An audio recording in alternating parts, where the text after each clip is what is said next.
Welcome back, everyone. Today we're doing a deep dive into decision-making using this book, Thinking Fast and Slow by Daniel Kahneman. It's kind of classic, right? It really changed how we think about, well, thinking.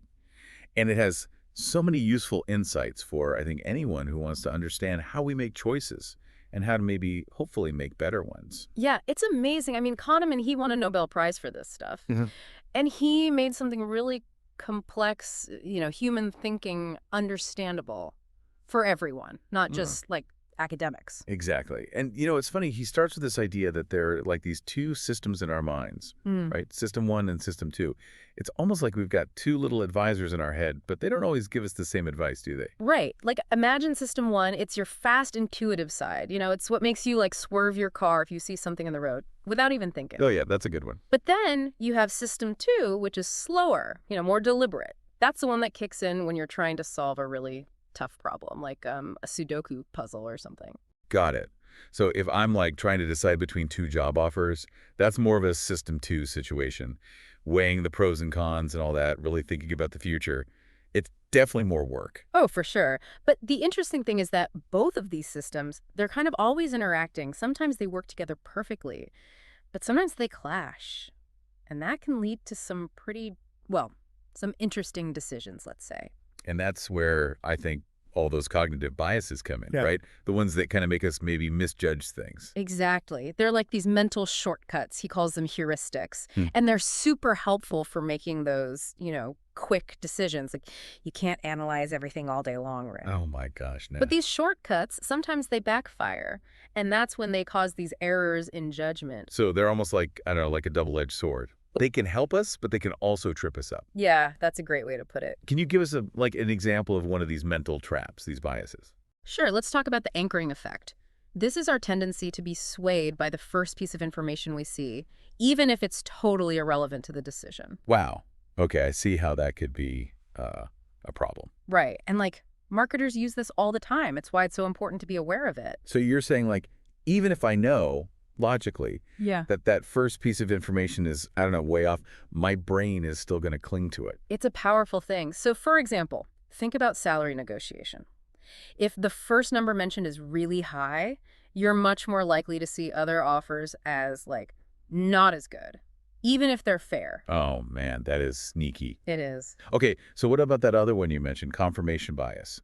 I feel like that could be a big problem if you're trying to be objective about something. Oh, absolutely. Confirmation bias, that's our tendency to look for information that, already fits with what we believe. And we kind of ignore things that contradict that. You see this online all the time. Oh yeah, totally. I'm sure we've all been guilty of that. It's so easy to stick with what's familiar, Yeah. even if it's not the whole picture. Yeah, it's human nature. It feels better to have your beliefs confirmed than challenged.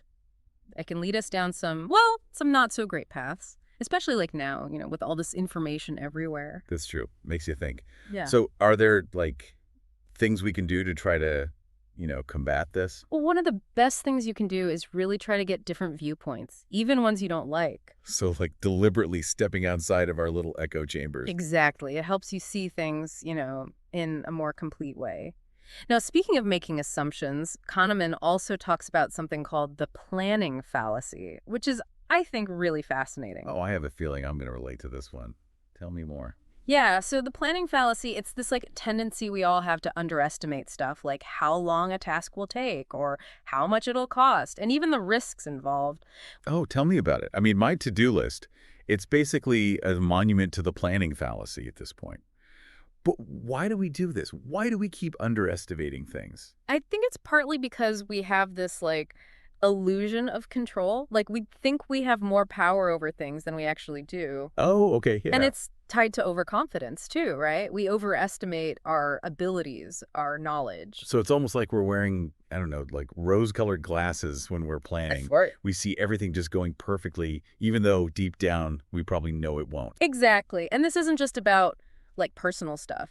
The planning fallacy, it can be a big deal for big projects too, construction, government initiatives, stuff like that. Wow. Yeah, I hadn't thought about it that way. So, okay, knowing all of this, knowing that we're kind of wired to make these mistakes, are there things we can do to actually, I don't know, make better decisions, like overcome these biases? There are. Kahneman actually gives some really practical advice in the book. Being aware of these biases, that's the first step, of Okay. course. But then there are some concrete actions you can take. Okay, lay it on us. What's like the first tip? The first one, and this is so simple, but so powerful, is to just pause, like before you react to something, especially if you're feeling, a really strong emotion about it, or if you're about to just make like a snap judgment.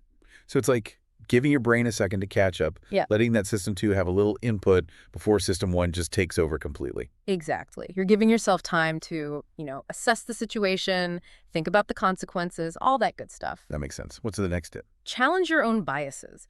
Don't just assume that your first impression or your gut reaction is the whole truth, especially with, important decisions. So basically, like, question everything. Pretty much. It's like, ask yourself, why do I think this? What evidence do I actually have? Am I missing something?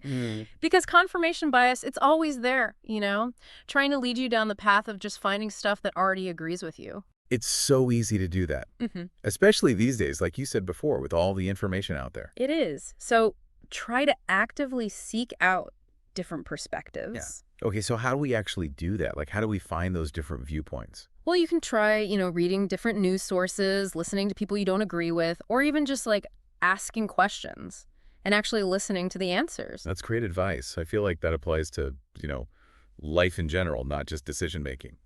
So, okay, what's the last tip for making better choices? Plan with caution. Remember the planning fallacy? Oh, yeah, Well, one of the best things you can do is just acknowledge that it's a real thing. It happens to pretty much everyone. can confirm. So when you're planning something, build in extra time, extra resources. Like if you think something will take a week, give yourself, a few more days, just in case. Oh, that's smart. And break big tasks down into smaller chunks. That can help too. Okay, yeah. But I think the most important thing is just to stay flexible. Things almost never go exactly as planned. So true. It's so tempting to just like dive in head first and assume it'll all be smooth sailing. But that's rarely how it works, is it? Nope. So, okay, just to recap, we've got these 3 awesome tips. Pause before reacting, challenge your biases, and plan with caution. I love it. Yeah. Are there any other like key takeaways from thinking fast and slow that you think would be helpful for our listeners to, really keep in mind?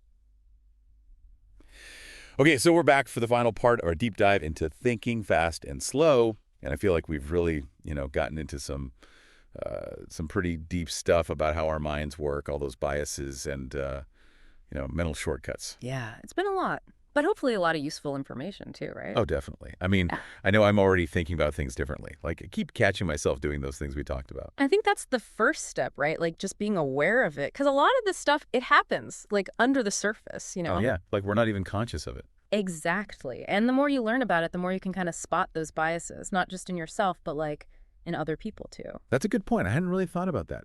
So it's not just about like making better decisions ourselves. Yeah. It's also about understanding why other people make the choices they do. I think so. It can really help you be more, more understanding and empathetic in your interactions with people Mm. because you realize that, hey, maybe they're falling prey to those same biases that, we all have. Oh, that's really interesting. It's so easy to like judge other people. But when you think about it that way, it's like, okay, we're all kind of in this together. We're all just, figuring things out as we go. Definitely. So as we wrap up this deep dive, I think the biggest takeaway for me is that like we can all become better thinkers. Yeah. It's possible. It is. And like we said, it all starts with that awareness, that willingness to like really examine your own thinking and admit that maybe you're not always as rational as you think you are. It's an ongoing process, right? Totally. And you know what? The more I learn about this stuff, the more I see it everywhere. Oh, me too. Like you see the anchoring effect in advertising and confirmation bias and like every online argument. It's kind of scary, but also really fascinating. Yeah, it is. And hopefully with the tools from this deep dive, our listeners will be a little better equipped to navigate all of that and make like smarter choices. I hope so. But even beyond the specific tips, I think the main thing is to just keep questioning things, keep learning, keep exploring your own mind. I love that. It's a journey. Well, thank you so much for joining us for this deep dive. It's been awesome. And thanks to all of you for listening. We'll see you next time.